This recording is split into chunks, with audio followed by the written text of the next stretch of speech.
All right, welcome back to Bayou Time. I'm Jason Dagate filling in for Martin False tonight. If you're just joining us, open phone lines at this time, 879-1231. We're taping live on Wednesday night, and joining us shortly will be the District Attorney of Lafourche Parish, Cam Morvant. He is scheduled to be here at the top of the hour, and we'll talk about a wide range of topics concerning the DA's office in Lafourche Parish, what they're doing in Lafourche Parish. Also, we'll talk about the new law going into effect July 15th concerning the bath salts and synthetic marijuana.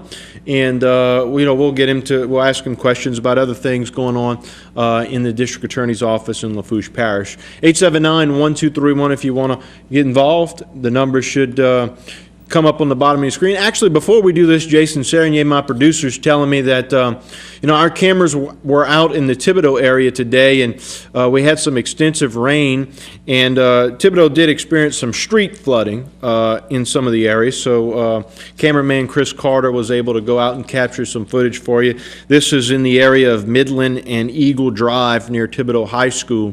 And they experienced some street flooding. They had about 2 inches of rain or so. Jay, is that 3 inches of rain reported came down in Thibodaux? So, and from what Jason's telling me, based on the weather information that they have, is that they're going to expect some rain throughout the rest of the week. So just want to let everybody know.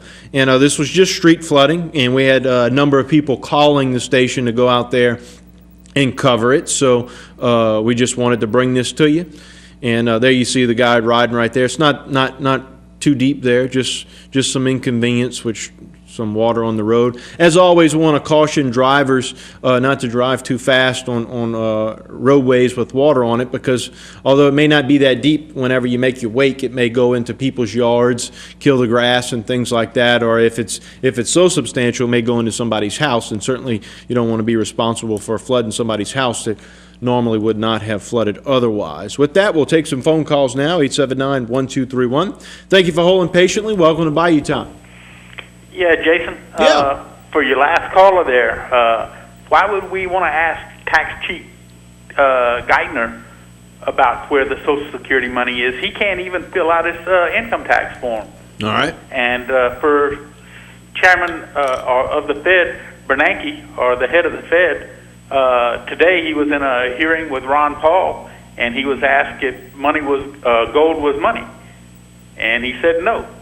And just to paraphrase it, Congressman Paul told him that for 5,000 years, gold has been money. When did it cease to be money?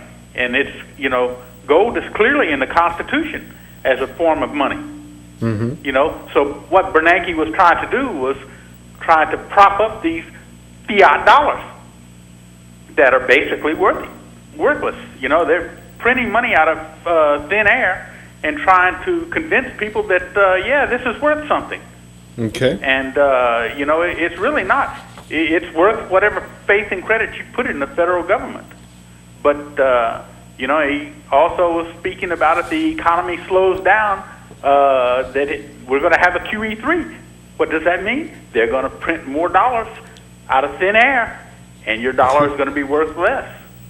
Yeah, I mean, that's frustrating a lot of people, that they just keep printing money, because the concern is that the dollar's not going to have its value anymore. Yeah, and Jason, the Social Security fund is there. They have the bonds supposedly to back them up, so just sell the bonds and write out the checks.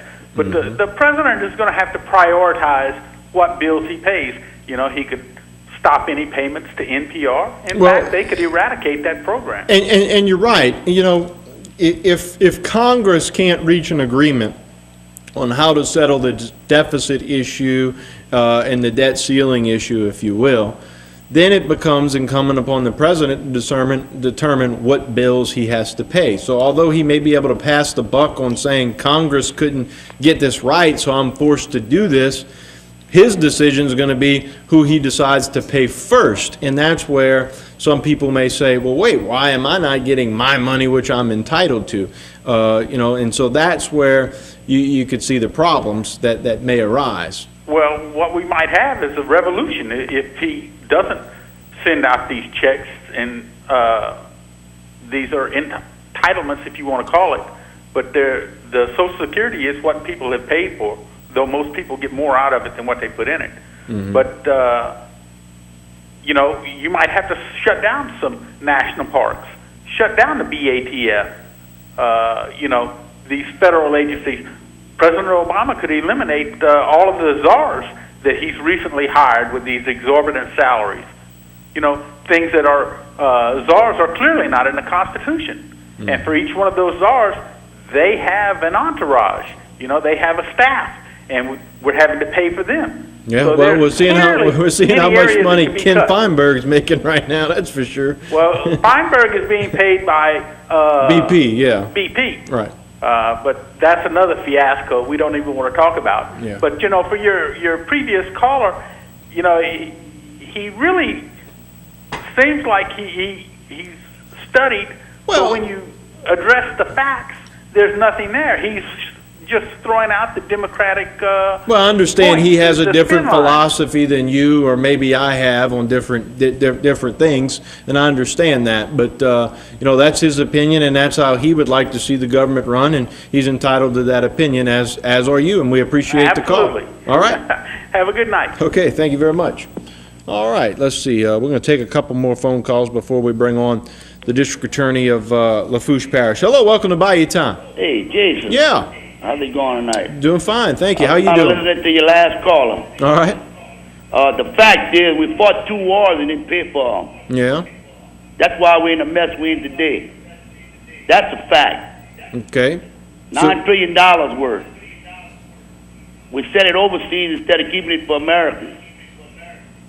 First of all, you know, the Republicans keep saying about this Bush tax cut, that it's going to trickle down and it's going to create jobs.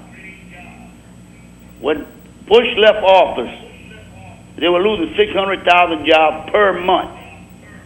Nothing was trickling down for the last 8 years. What makes it? Why is it going to work now? Well, why not take that away? You know, you raise a good question, but I guess that question needs to be asked to members of Congress who voted recently to extend the tax cut. So, you know, now that's right. It's the Republicans held it's been extended. The Democrats and the middle class hostage with this tax. Well, that's one way to think of it, but you did have the Democrats that went ahead and moved it forward. Now, if I would be Obama, this is what I would do. All right, what's that? I would pay Social Security, and I'd pay my soldiers. All right. See all of those in Congress? They wouldn't get no check. Okay. And I'd start cutting them. If I had the pen, if he had the pen, that's what he ought to do. All right, you might have some takers on that issue. Because that Social Security and stuff like that, these people need that. Right. Well, it's theirs. People can't work no more stuff. Yeah. And they put into this system. The government didn't give them anything. These people work for this. Thank you for the call. I appreciate it. But that's what I would do. I would hold them hostage, and I would pay my middle class, and I would start. Now, you don't want to pass this tax cut? Well, then we're going to cut everything else you got. Okay. Thank you for the call. All right, appreciate it. What we'll do is we'll take another break. I know I have a number of callers on the line, but I don't want to keep the District Attorney of Lafourche waiting too long as he has arrived. And, you know, he's a little early, so we'll take him on a little early for the segment tonight. And we'll talk about a wide range of topics. We may have some time to open up the phone lines down the line on the backside. So if you want to stay tuned, feel free to do so and call in later on. And just so you know, later on in the program, we will have Dr. Doria with Terrebonne General Medical Center coming on to talk about skin cancer and, you know, UV Safety Month. Nicholls State University has their segment tonight. Dr. Stephen Hulbert will be the guest, and Stan Gravois will be the sports director tonight on Bayou Time. So that's all coming up next on Bayou Time. We'll take a short break. When we return, Lafourche Parish DA Cam Morvant.